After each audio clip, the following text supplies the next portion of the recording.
bem, nós estamos aqui para nos convertermos, né? E afinal a gente até a banda se converteu para Jesus, né? A Lívia ainda vai ter que esperar mais um pouco, né? Às vezes a gente é Lívia no mundo, né? Demora a converter, mas a banda se converteu. Quem não sabe o que eu estou falando? Não vive no mundo, vai assistir o último capítulo da novela. Vai assistir. Mesmo sem entender. Mesmo sem entender. Sempre do lado alguém que entende, que em 5 minutos conta a história toda de Jesus no último capítulo. Eu só assisti ontem, porque os meus filhos estavam acompanhando a novela por causa do pai. Aí ontem eu assisti, porque estava todo mundo lá sentado. Vamos conversar sobre esse assunto no final da novela. Não, mas o pai não sou eu, o pai é o pai dos meninos. Eu sou só companheiro. Ah, meu Deus, escapei dessa. Achei que ia poder conversar com você sobre o final da novela. Por que nós colocamos esse assunto aqui no finalzinho do nosso encontro? Porque quando nós estamos diante da enfermidade, tudo aquilo ali se concentra. É o momento de viver tudo aquilo ali. Então, a falar da enfermidade, a gente praticamente recapitula tudo que nós vimos. E mais ainda, eu queria que nós ouvíssemos esse assunto não com a racionalidade da mente, mas com a unção do coração. A gente tem visto muito isso na doutrina espírita, entre os espíritas. Nós conhecemos muito, nós lemos muito, mas a gente não vive aqui com unção, com a fé, com aquela coisa que no momento do testemunho, aí se entrega mesmo aquilo que eu creio, aquilo que o Emmanuel fala, né? Eu não apenas sei, mas eu creio, eu tenho certeza. Até não vim fazer isso não, mas vou ler para vocês aqui, em homenagem à minha esposa, eu carrego isso aqui na carteira. Aqui, segura aqui. Cadê o Eustáquio? Cadê o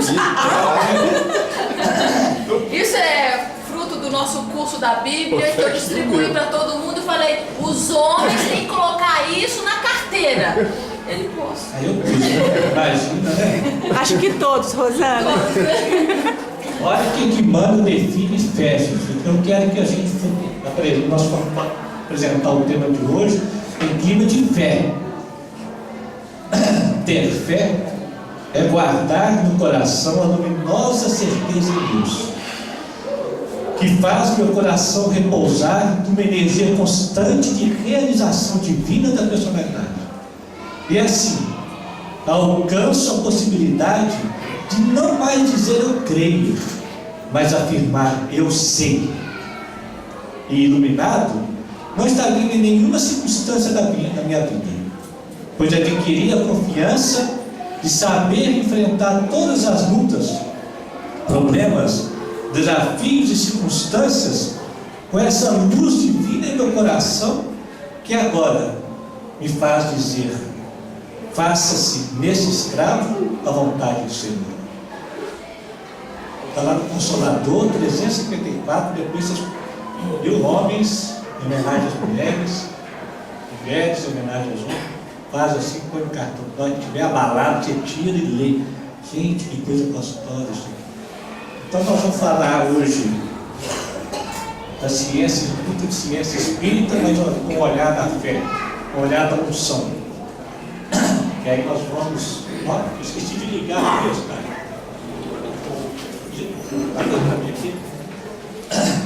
Porque é naquele momento, sabe o que eu percebo, gente?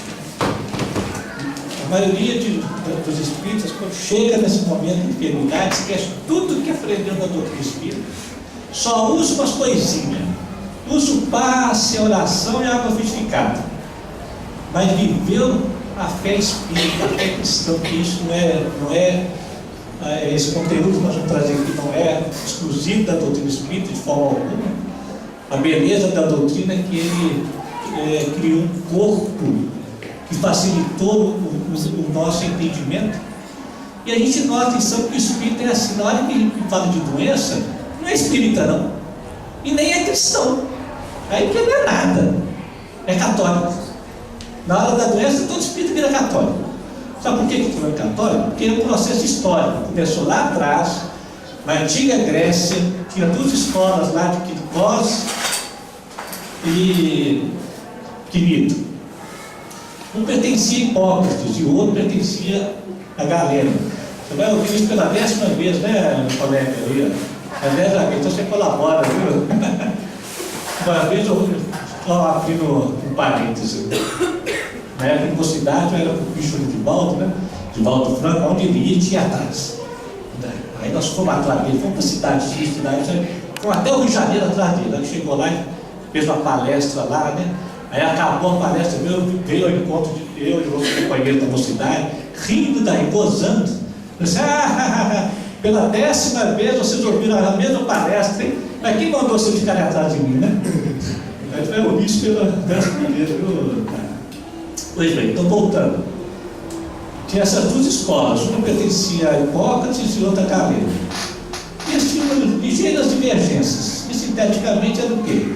Hipócrates tinha essa visão de alma, né, a visão da natureza, das coisas, que ele chamava de physis, e que nós deveríamos entender como a natureza funciona e ser parceira dela, compartilhar com ela, ajudá-la.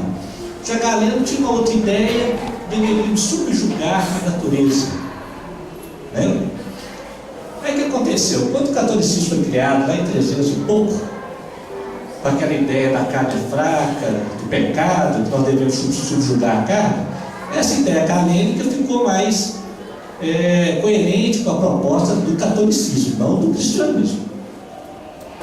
Então as ideias hipocráticas foram mais ou menos banidas, foram considerados, como é que chama isso? Hereges. E aí a ideia galera foi ficando, né? Foi ficando, e em 1910, 1920, por aí, um outro fato da medicina marcante contribuiu para reforçar isso, que foi um acordo entre a Fundação Rockefeller e as faculdades de medicina.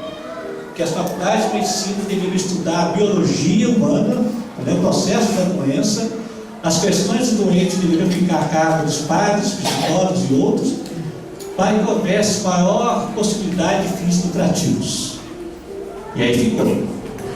E a medicina ainda é assim, ela se distanciou, ainda que a ciência como um todo tenha uma visão sistêmica, uma visão de eco, né, de Gaia, a medicina não assimilou isso. Assimilou sim as consequências da evolução tecnológica, como o uso de ferramentas, né, de instrumentação. Ah, que maravilha, o avanço tecnológico. Hoje eu elimino uma lesão de pele com laser. A diferença é que antes ele metia um ferro quente lá, cauterizava, hoje com laser. Mas a ideia de amputação, de cauterizar, é a mesma. O pensamento médico não evoluiu. Só que, gente, Cristo já trouxe para a gente o modelo médico. A doutrina espírita vem e reforça esse modelo médico. E se nós voltarmos lá em Hipócrates, como eu falei, quem é Hipócrates? O que Emmanuel fala da sabedoria dos antigos? Que são os exilados de Capela.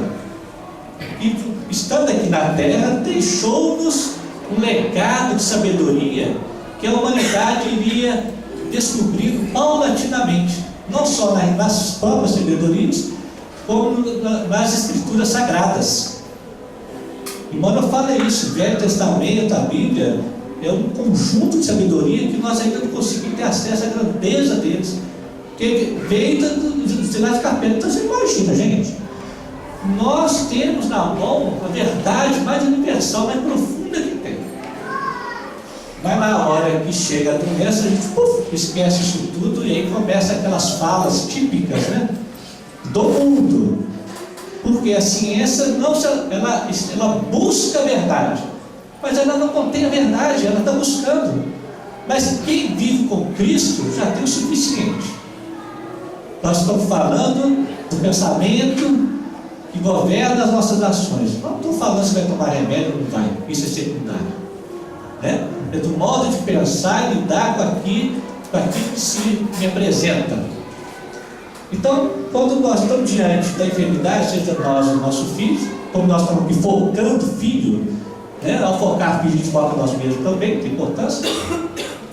Então nós vamos resgatar esses princípios espíritas, que são os mesmos de Hipócrates, são os mesmos de Jesus, mas Emmanuel e André Luiz deixou isso para a gente assim, mastigadinho mesmo, né? Igual aquelas índias lá da Austrália que mastigam a comida e põe na boquinha dos filhos, deixou mastigar, mas ainda assim nós somos absurdos, né, gente? A gente ainda. Então vamos lá. Vamos mergulhar então. Aí eu dividi aqui tempo. Está lá no Evangelho segundo o Espiritismo. Olha só, direto, objetivo. Se os médicos, não diga, não é só. Se os médicos fracassam na maior parte das doenças, é porque trata o corpo sem a alma, e porque o todo não estando em bom estado, é impossível que a parte esteja bem. Pronto. Faça fracasso, voltei fora. Em verdade, se você for olhar, o que hoje a ciência oferece terapeuticamente não é curativo, exceto na visão de cura da medicina comum. As doenças infecciosas contagiosas, que matou o bichinho mais por uma infecção, ou as amputações cirúrgicas se curam alguém mal, todas as outras enfermidades não cura não, gente, cai na cabeça. Ah, você tem pressão alta, qual é o remédio da vida? Ah, você tem problema de tireoide, qual é o remédio da vida? Ah, você tem qual é o remédio da vida? Não é assim? É assim. Alguns se resolvem pelo caminho porque buscam outros recursos. Mas a perspectiva da ciência médica é a mesma muito tempo atrás. Por isso que ele fala aqui em fracasso. É óbvio que ele faria da bênção de Deus. Não estamos aqui criticando os benefícios do recurso. Estamos provocando uma retomada do pensamento que governa o processo, para que mesmo usando os recursos, eu não perca fidelidade à ideia. Isso é importante. Não perder fidelidade ao Cristo, à doutrina. Entendeu? É isso que eu estou falando. Então lá, se quiser interromper, interrompe, hein, gente? Deixa eu só ver o próximo aqui. Tá, então como é que funciona? Bom, vamos voltar aqui. Que aí nós temos que associar isso aqui. Se as questões estão na alma, que questões são essas aí que estão na alma? O que nos adoece, de fato?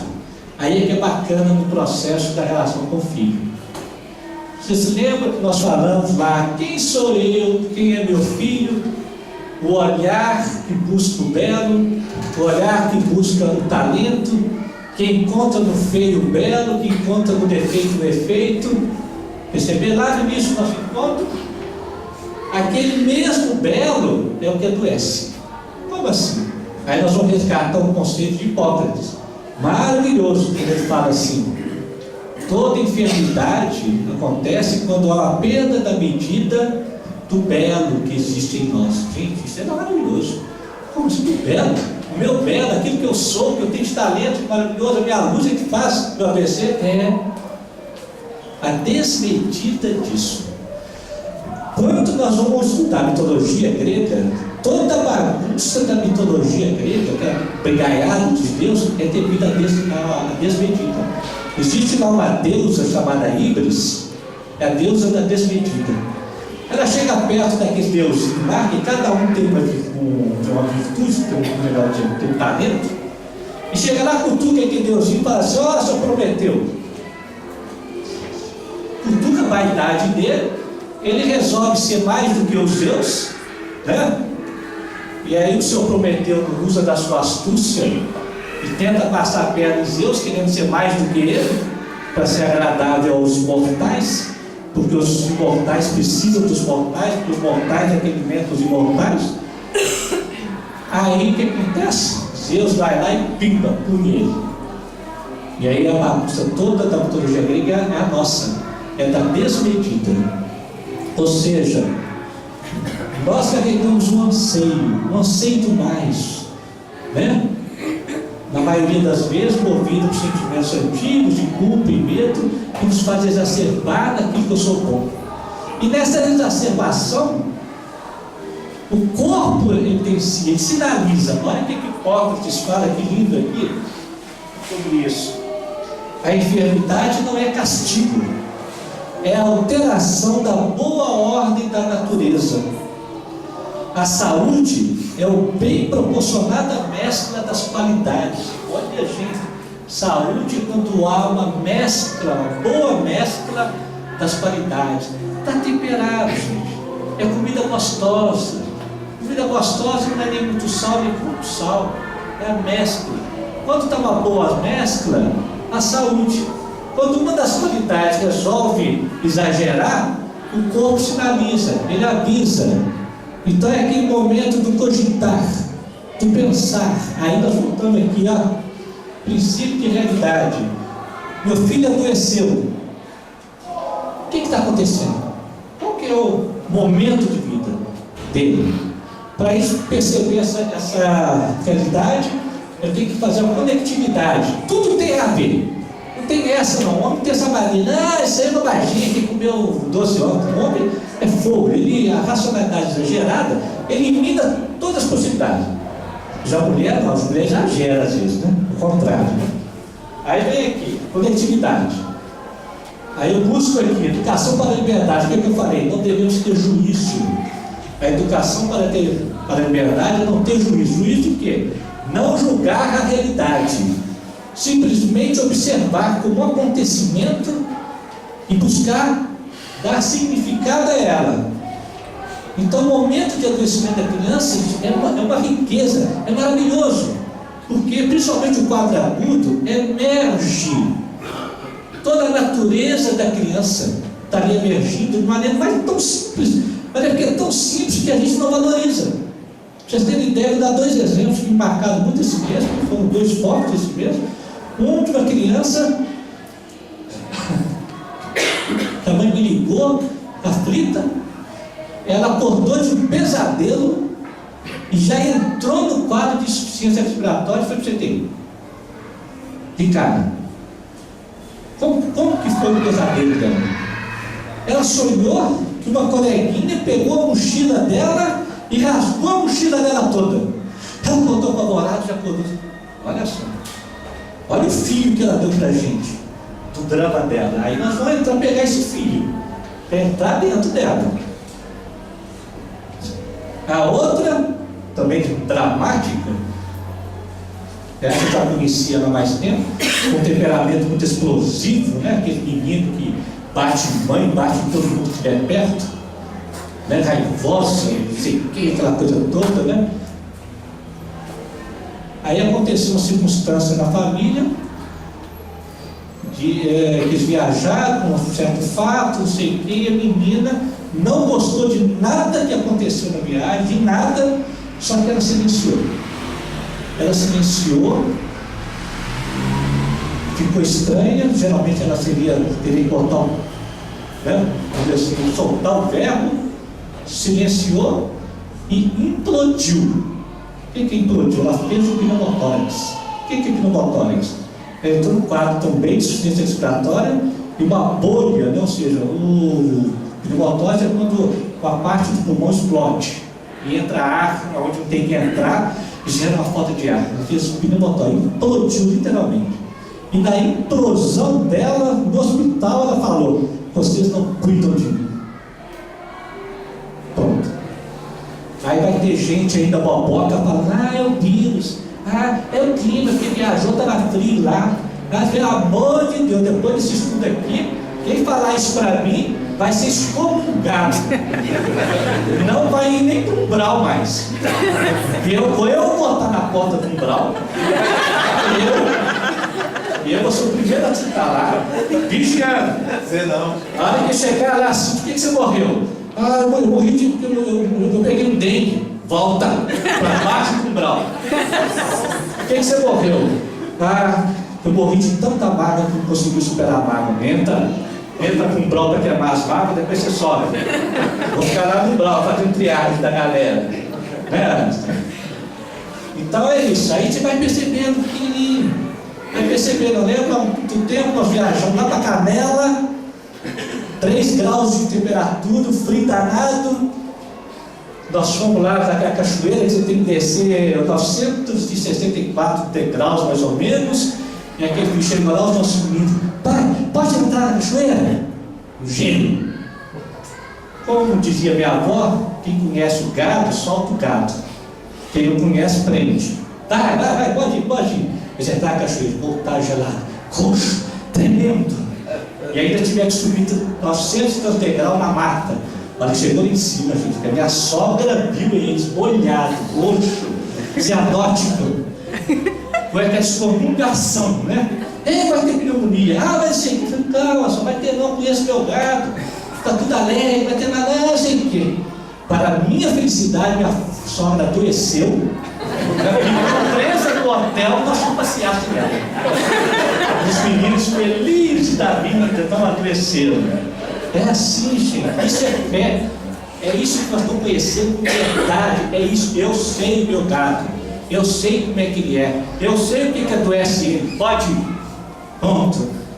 Nós falamos aqui, educação para a liberdade. O que Paulo fala? Eu vim, o Senhor veio para nos libertar da lei. Porque aquele que age pela graça não precisa da lei. Mas eu sei, professora. Ela é minha professora de Bíblia. Ainda mais para a gente, a Bíblia lá. Gente, mas eu achei aquilo demais. Como assim? A Bíblia na mão da Wanda, Marcelo? Aí eu vou pegar a Bíblia e não dá igual a Wanda, Marcelo.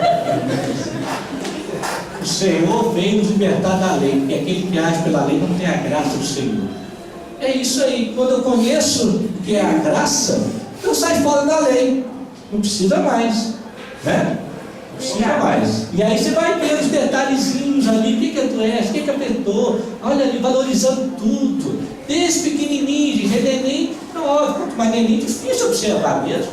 É difícil, porque o perispírito já veio já com a desordem, já exteriorizando no corpo físico. Você fica observando, vai aprendendo. Como é que resolveu o negócio da neblina lá do hospital?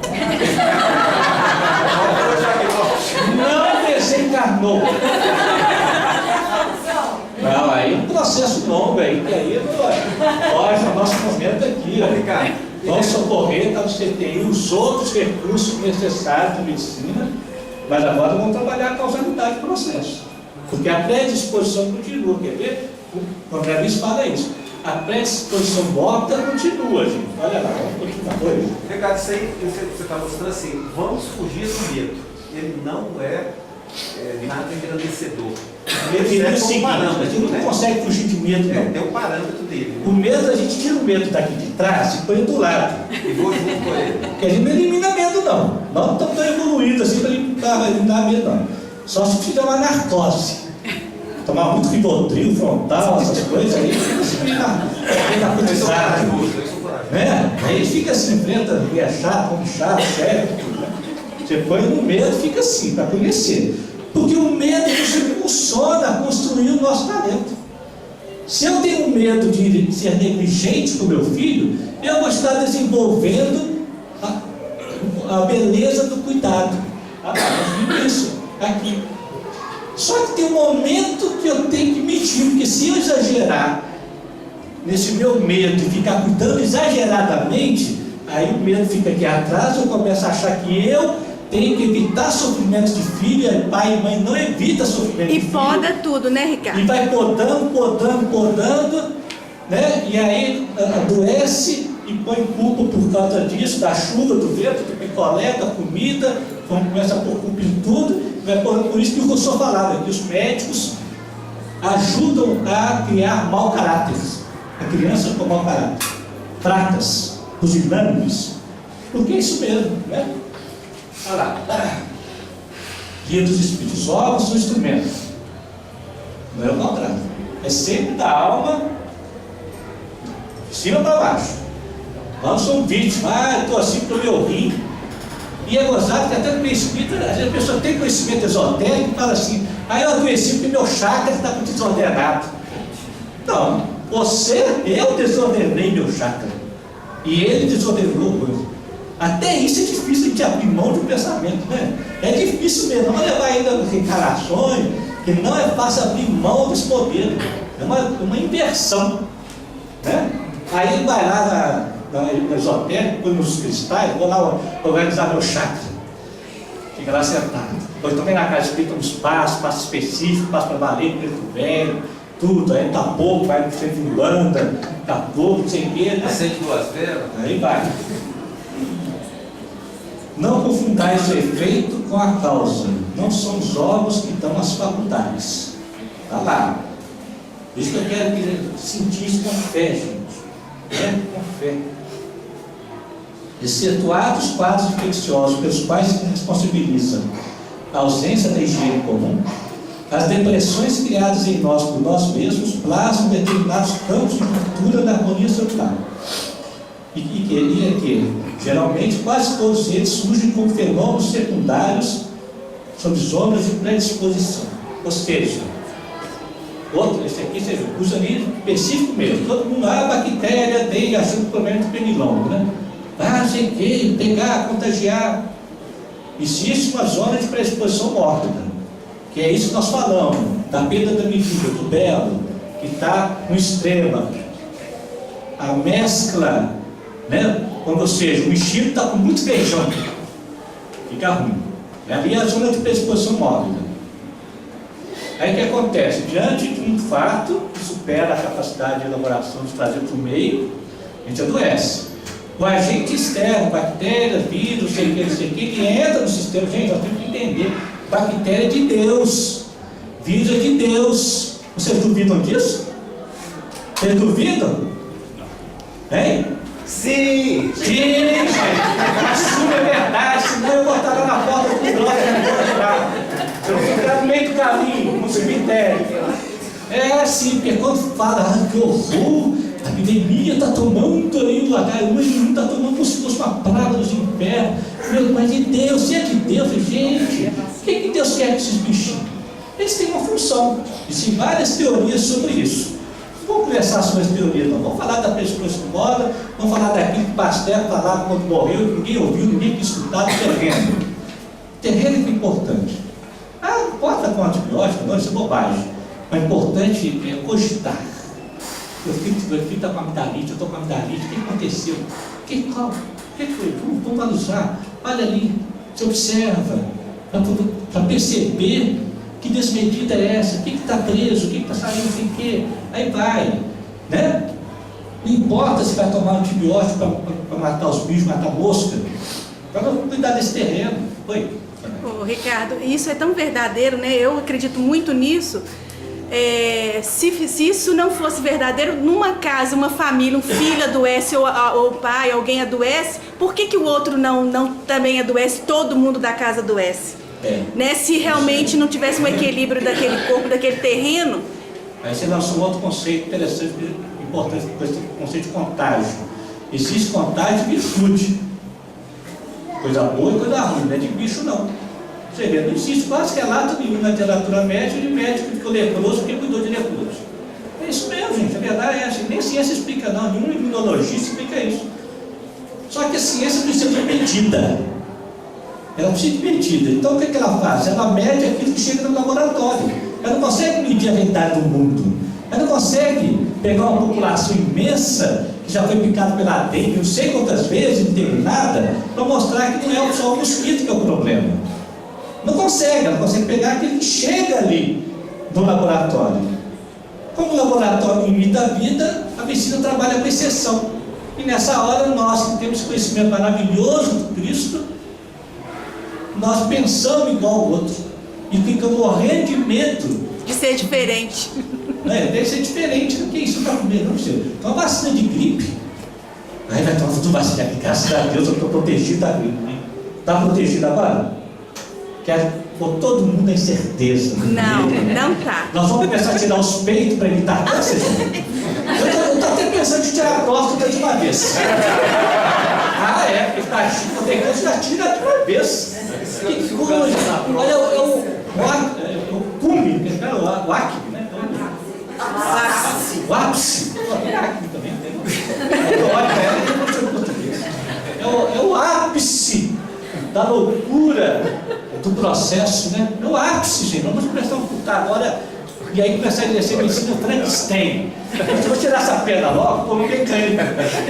Graças a Deus, agora não vou ter trombose mais. Nem encoste na unha. Tira a pedra, encoste em unha. Põe logo um pé artificial, que é pé bonito. Né? Vai ser assim daqui a pouco. Achando aqui, né? E aí, Paulo? Tá entendendo, gente? Tá ali. Isso é gostoso, é liberdade. Todo mundo está alucinado, sendo vítima, né, da ciência do poder, né, que existe manipulação de tudo isso, infelizmente. Já se foi a época das pesquisas pela verdade em si, já não se pesquisa mais para a verdade, pesquisa-se mais para com o fim de ganhar alguma coisa. Mas não precisa de pesquisa, não. Quem tem Jesus, doutrina espírita, de pesquisa não tem tudo, gente. Eu quero botar piolho na cabeça de vocês. Porque quem tiver tomando cibastatina aí, eu quero que saia daqui louco, barrido. Ah, mas é colesterol. O que Jesus falou? Você sabe que eu só falo essa frase, só guardo ela. Tem outras que falam com se guardar. Não é o que entra pela boca e contamina o homem, mas é o que sai do coração. Não é possível que vocês nunca viram uma pessoa gordinha com colesterol baixo, magrinha com colesterol alto, o Zezinho da Roça comendo toicinho frito de manhã e não tem colesterol alto. Nunca vi isso, não. É a maioria, gente. A minoria é o que a medicina fala. O colesterol vai atacar a artéria, cuidado, hein? Aí começa a tomar cibastatina, começa isso, você tem e continua na mesma vida. Aflito, ansioso, quem correndo, na mesma vida. Aí quando dá um infarto, ele fala assim, aí ninguém explica, mas está tomando cibastatina, doutor. Então era pouco, então não é nada, né? É assim. Não mudou a vida, o raio bota uma cibastatina, continua iludindo. Continua, é difícil tirar a ilusão, gente. É para isso que tem um umbral, né? O André Luiz fala no nosso lado. O umbral serve para tirar a ilusão.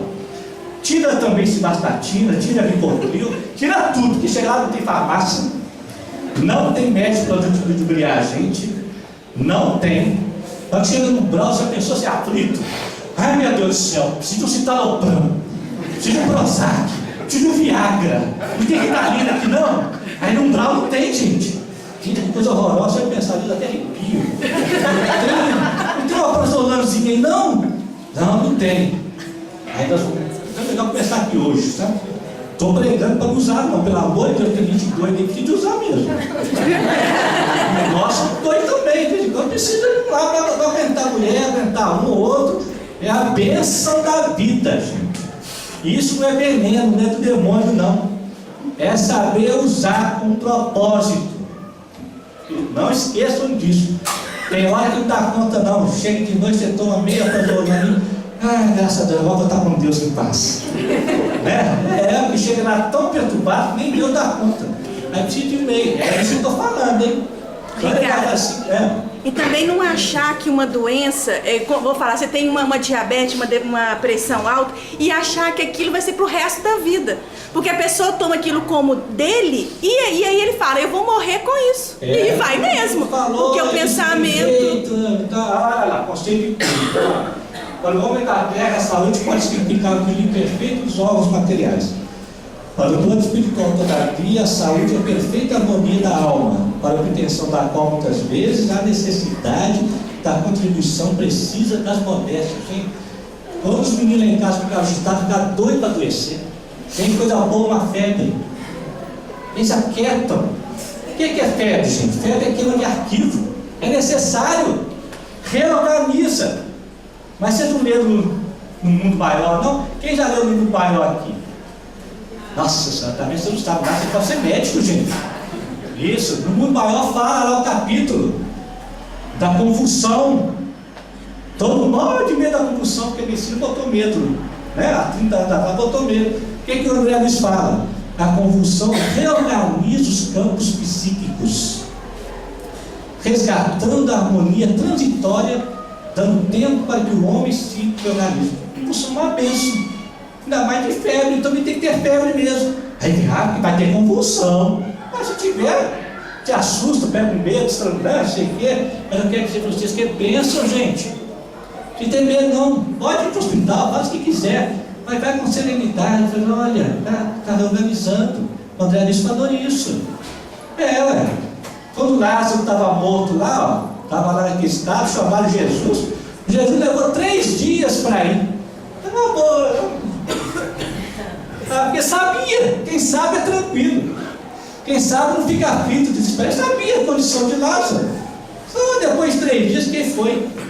Ele não volta para casa, vamos dar o socorro, vai dar o socorro, vai. Tranquiliza, está organizando. A febre é queima de arquivo, estou adorado com os meninos. Até hoje eu fico de olho. Estou vendo lá que tem uns lá que estão exagerados. Está exagerando, daqui a pouco adoece, graças a Deus. Agora vai proibir. Vai dar uma temperada. Aí você acolhe, ajeita, pode dar o que quiser. O que você quer? O que você quer? Aí vai. Não tenho medo de doença não. Não é medo não. Ricardo, Tem gente que observa. Oi. sobre vacina, o que você me fala? O que vocês falam depois de vacina? Eu não. Eu já dei subsídio suficiente. O que você fala agora de vacina? Eu tomei vacina. Depois dessa. O que você sabe fazer? Agora adiante responde sobre vacina. Né? Ou seja, enquanto o homem não se cura e vai manifestando as enfermidades, as doenças vão mudando de nome. Né? A vacina é a misericórdia de Deus para dar tempo enquanto o homem não toma consciência do processo. Mas que protege não. Por quê? A história da medicina conta isso muito claramente. Escondido, isso não é interessante para o capitalismo, ainda mais para a prefeitura. Vacina é uma maravilha para a prefeitura, está todo mundo achando que está cuidando da saúde. Vai todo mundo da fila, né, gostoso, o prefeito está cuidando de mim. A história da medicina é clara. Vacina não controla epidemia. Todas as epidemias têm um ciclo de subida natural e descida natural. Quando está descendo é que chega a vacina. Ou seja, as epidemias são autocontroláveis. A história da medicina mostra isso. A vacina não controla a epidemia. E nem resolve o problema da doença, até pelo contrário. As doenças ficam mais complexas. Por quê? Não pode ter mais gripe, né, gente? Já viu? Aí a gripe vem mesmo, só vem mais brava, violenta. Por quê? A natureza é leve, ela é suave. Mas se eu subjugar a natureza, o que ela faz? Manda um ciclone. Manda mesmo. Contém uma água que está suave, vai contendo. Ela vai derrubar mesmo. E é isso que está acontecendo. As doenças ficam mais complexas e mais difíceis de solução. Mas entre culpa e vacina, é preferível vacina. Se tem pais que não vão dar conta de não dar vacina aos seus filhos, porque se ele aparecer com aquela doença X, vai falar que você que é culpada, dê a vacina, mas não fica com culpa não. Porque senão o que vai acontecer? A culpa adoece tremendamente, atrapalha toda a relação e mais ainda, eu não vou sair do umbral nunca, porque vão me culpar ainda. Ainda vão me culpar porque eu falei isso, aí eu estou perdido. Então, entre culpa e vacina, dá vacina. Quando a consciência estiver tendo essa fé, essa certeza, você se liberta mesmo. É leve, é gostoso. Ricardo, Está aqui. Eu vi já, né? Ricardo, A doença. Oi. ela estava querendo fazer uma Sim. Não pergunta, não, eu vou voltar. Eu tive esse coisa agora com a minha menina de 4 anos. Que eu já tinha prometido para ela que agora as vacinas de 5 anos puxaram para 4, né? E eu tinha prometido para ela que ela só ia tomar vacina agora com 10 anos de idade, lá, o HPV, a febre amarela. Aí esqueci da vacina da gripe. Aí na época da vacina da gripe eu falei, bom, e agora, né? Eu quebro a confiança, né? O compromisso que a gente tinha ou não quero? Propus, vamos tomar vacina? Não, de jeito nenhum. Eu falei, bom, vai ficar sem a vacina, porque a vacina não resolve mesmo. É um novo problema, uma nova aliança. Essa nossa nova aliança com Deus, com a fé, vai daquilo que eu dou conta. É óbvio que você dá um passo além do padrão novo, desestabiliza a gente. Você fica sujeito a uma pressão social, a pressão do mundo. Mas é o Cristo. Como nós estamos com Cristo, a gente fica nós nos tornamos marginais. No bom sentido. Ô Ricardo, só para o meu genro é médico, perguntei ele, né, se eu tomava vacina ou não. Ele falou, como assim? Ele não tomou e não deu nos meus netos e minha irmã, minha filha não tomou. Não tomar. Porque vai que você adoece, você foi em processo meio lá, você vai passar Eu processo. precisava de tomar vacina. Ó, a doença incurável traz consigo profundos benefícios. Em seguida, as criaturas terrestres, as moléstias dolorosas, que lhe apodrecem a vaidade. Olha, a gente fica querendo ficar livre da doença, né? Livre da doença do filho. Vai que ele tem a doença crônica e fica. Mas é necessário, livre entre a terra e o céu. Quem leu entre a terra e o céu? Oh, vai ser tudo reprovado. Quem está lendo André Luiz, hein? Entre a terra e o céu está lá o caso. André Luiz fala lá, ó. Né? O fulaninho lá ia reencarnar e ele fala lá, ele vai apresentar um problema constante de laringe. Essa região não vai sarar, porque a doença vai lembrá-lo daquilo que ele deve melhorar. Olha só, gente. Aí vai, pode ir no médico, vai, isso aqui. Se a gente tomar consciência, ele precisa até alivia. Até alivia. Né? Porque vai tomar livre, toma na paz, sabendo que aqui está fazendo um processo com ele, que está ajudando a se libertar, a gente começa a entender, né, a enfermidade crônica do filho, que de repente, cria um momento e olha que cura. Oi? Nesse caso específico, Ricardo, a gente pode falar de época do passado, né? Porque nós, obviamente, somos criminosos no passado, né? Enriqueça, ou pelo menos não tem meu. Mas de qualquer forma, então nós vamos vir com esse tipo de sequela, né? São sequelas da alma.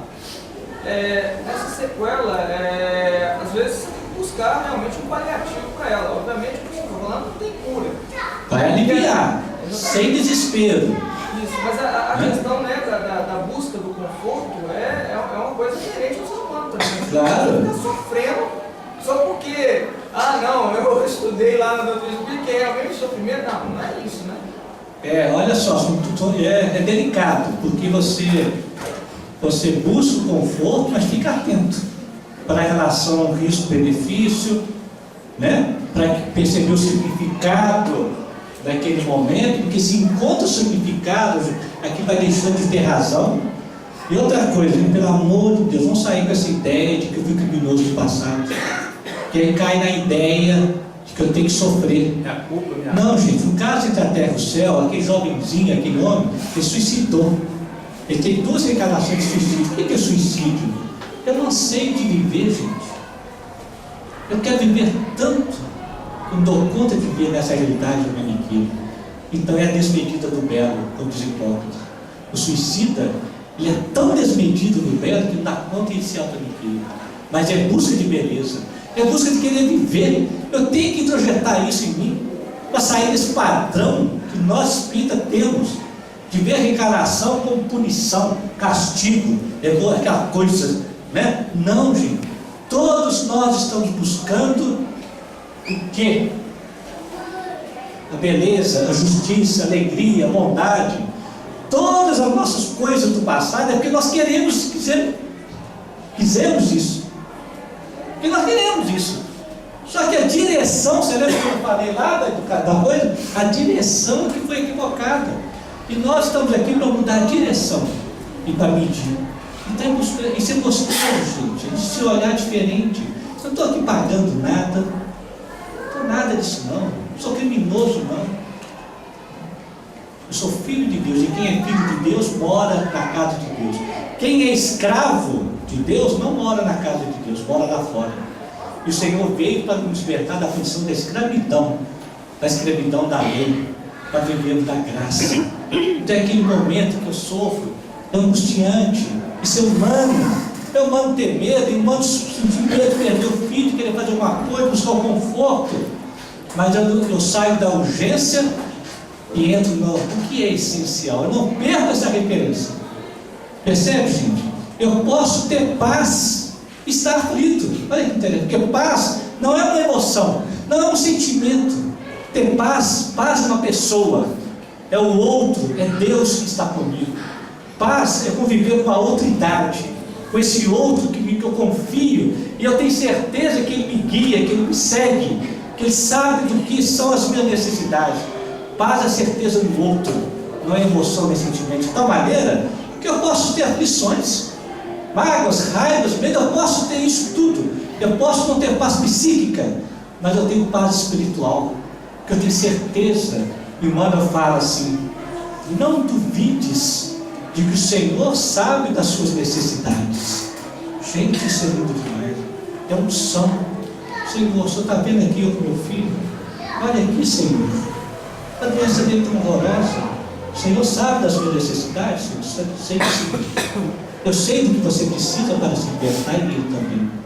Então prossegue, continua, vai, busca conforto, busca isso, busca, mas sabe o que é. Não perde a referência, não perde não.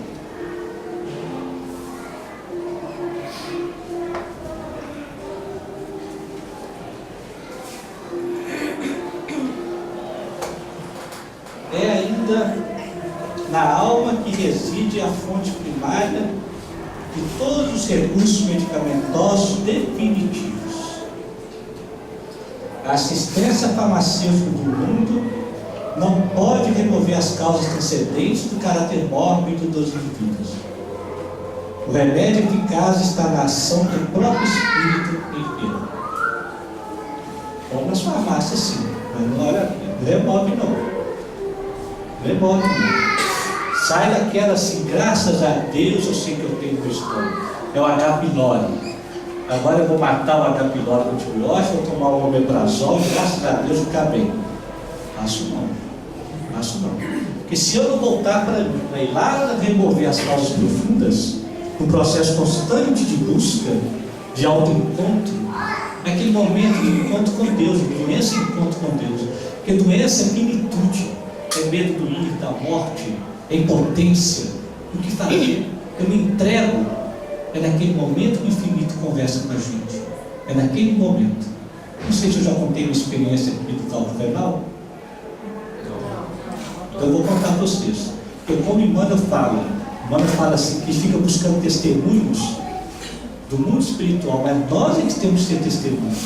Testemunhos vivos uns para com os outros. Há um tempo atrás, o Paulo Fernal se apresentou em mim, corri para o hospital, aquela dor, né, aquela cólica terrível. Nem morfina passava, nada. Era 2 horas da manhã, aquela dor, quando eu resolvi ajoelhar. Ajoelhar é aqui, né? Deixa eu pegar um pouquinho. Olha, está fazendo. Estava eu e a Rosana lá no pronto atendimento. Eu rezei para Deus, profundo, eu sei, Senhor, o que o Senhor quer de mim? Olha lá a fé. O que o Senhor quer de mim, Senhor? O que isso significa, Senhor? Me ajuda, o Senhor sabe o que eu quero, que eu busco, mas às vezes eu não sei. Comecei a conversar assim com ele, aquela conversa, a gente tem que pensar mesmo profundo. Fui conversando, gente, de repente. Conectei o alto, e devia estar lá no porão do meu inconsciente. Eu nunca conectei. Meu pai desencarnou, tinha uns 14 anos. Eu não chorei na falta dele, não chorei. E foi, né? Foi. Era um pai drogado, ausente, aquela coisa toda do lado, não soube o que era ser pai. E não sabendo o que era ser pai, eu me propus a buscar, a saber ser pai. Não sabia o que era pai, fui aprender a ser pai. Encontrei uma mulher maravilhosa, bendita seja as ruas do Salgado Filho, que me auxiliaram a aprender a ser pai, a bênção, né? Olha o José do Egito lá, né? Bendito seja, né? E aí nessa busca de ser pai, isso foi no passado, gente, né? Um busca de ver os filhos felizes, dando melhor para eles, e ver os filhos saírem, né? Puxa vida, minha menina morando naquela cidadezinha de 1000 habitantes, será que eu estou feliz lá? Meu filho resolveu ser professor, será que vai ser feliz com aquele salarinho? Comecei a angustiar, mas não contei que tem uma figura paterna, daquele auge de dor, lá no PA, quando o filho exclamou a Deus, Senhor, gente, pela primeira vez eu senti saudade de pai, senti falta de pai. aquela falta de vontade de pegar a mão dele e falar, pai, sabe aquela coisa assim? Né? E eu acho que devia estar presente ali. Eu chorei, mas chorei, querendo pai mesmo, aquela coisa que eu não chorei lá com 15 anos. Gente, quando eu chorei, acabou a dor. A urina que mostrava sanguinolento, clareou, me levaram para fazer uma tomografia. Cadê o cálculo? Melhor, tinham feito antes, encontrou o cálculo. Quando eu repeti o exame, sumiu. O cálculo se dissolveu em lágrimas. Quando eu cheguei em casa, que eu vi o que era esse encontro com o pai. E rio na medicina chinesa tem isso, né? É a família, a relação com a família, né? Eu reuni todos os filhos e perguntei para mim: filha, você está feliz? Filha, você está feliz lá naquele buraquinho? Dizer, pai, eu estou feliz, pai. Filho, você está feliz de ser um professor para ganhar só isso? Pai, eu amo o que eu faço, estou feliz. Vocês estão felizes mesmo? Não, pai, pode ficar tranquilo, pai. Então eu falei assim: Senhor, a partir de hoje eu entrego os meus filhos a ti. Eu entrego, porque eu tenho certeza que na ausência do pai eu soube ser pai. Eu busquei, eu sou um pai maravilhoso, e nada disso, não me apologia isso não. Mas naquele momento eu resgatei meu pai. E na hora que eu resgatei meu pai, eu olhei para os filhos e falei assim: queridos, vou entregar todos vocês agora ao Senhor. Lógico, eu estou aqui, nós estamos aqui, vamos continuar resolvendo as pendências, limpando o vômito, choro, cada um tem os seus problemas, vou resolvendo. Mas naquele momento eu tive certeza, gente, e a pedra sumiu. A pedra foi embora. É isso que eu quero passar para vocês. Naquele momento de dor, do filho travado, doente, olhar, conversa com Deus, sente Deus. Senhor, ajuda-me a perceber isso. Senhor, o que eu busco, Senhor? É ali, eu senti, eu entrar no estado da graça e não precisar mais da lei. Porque naquele momento eu entrei em estado de graça e não precisei mais da lei, da dor. Vocês olham, acabou, sumiu, sumiu, não precisei mais da lei. Então é isso que eu quero passar para você, para que o conhecimento espírita crie em nós um clima de unção. Pode ir lá buscar morfina se busca, mas antes disso já vai buscando Cristo. No caminho do hospital já busca o Cristo, já vai buscando. Vai eu sei o que, de repente chega lá, pronto, a coisa acontece.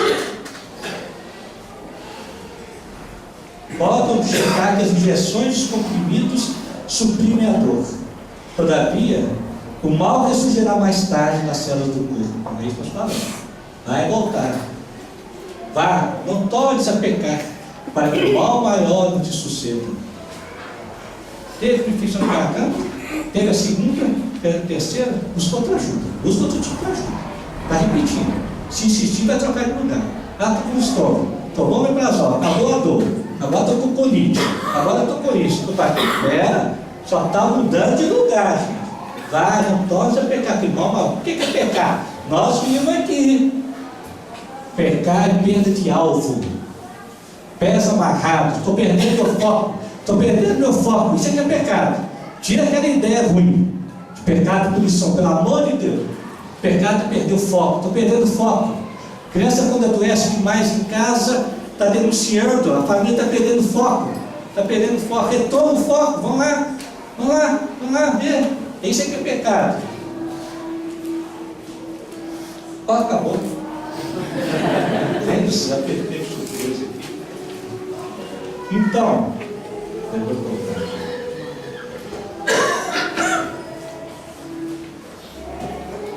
Então, gente. Ricardo, já, se você não tiver mais nada, a gente comentar da semana que vem. Tá.